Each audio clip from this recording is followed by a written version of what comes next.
Hello everyone. आज म तपाईहरुलाई फाइल ह्यान्डलिङको एउटा छोटो प्रोग्राम लिएर आएको छु। यो प्रोग्राम हेर्नुस् त, write a program to write end of C in a file. एउटा फाइल खोल्नुस् र फाइलमा इन्ड अफ सी लेख्नुस् भन्छ यो क्वेशनले। यसको लागि सुरु गरौँ। .h include .h void main। Okay, अब हामीलाई चाहिने भेरिएबल भनेको चाहिँ इन्ड अफ सी भनेको एउटा क्यारेक्टर हो, स्ट्रिङ हो। भनेपछि हामीलाई क्यारेक्टर भेरिएबल चाहियो क्यार। ओके, फाइलको नाम हामी भेरिएबलको नाम जे राखे पनि भयो। मैले एसटीआर भन्ने एउटा भेरिएबल बनाइदिएँ। त्यसमा बडीमा 20 वटा अक्षर अट्ने, किनभने हामीले यहाँनिर इन्ड अफ सी भनेर लेख्दैछौँ। इन्ड अफ सी लेखेपछि हाम्रो स्ट्रिङ भन्ने एसटीआर भन्ने भेरिएबल डिफाइन गरेँ मैले। ओके, अब हामी एउटा फाइल पोइन्टर क्रिएट गरौँ। File asterisk FP file pointer create गर्यो।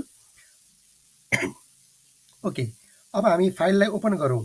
FP equals to F open. फाइलको नाम जे राखे पनि भयो, क्वेशनले के भनेको छैन, त्यसैले मैले इन्ड अफ सी भनेर लेख्ने फाइलको नाम .dat अथवा .txt जे लेखे पनि भयो।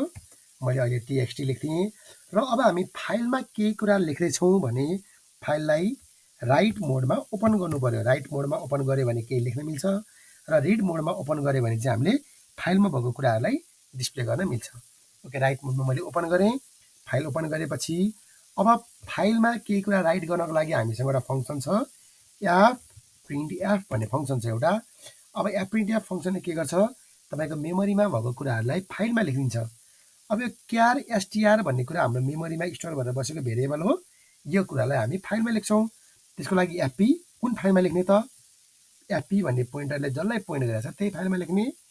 एफपी भन्ने पोइन्टरले इन्ड अफ सी भन्ने एउटा फाइललाई पोइन्ट गरेको छ। अहिले त्यहाँ लेख्ने। कुन टाइपको डाटा लेख्ने त भन्दा अक्षर लेख्ने %s। र यो कहाँ छ, यो डाटा कहाँ बस्ने भन्दा हाम्रो एसटीआर भन्नेमा छ हाम्रो डाटाहरू।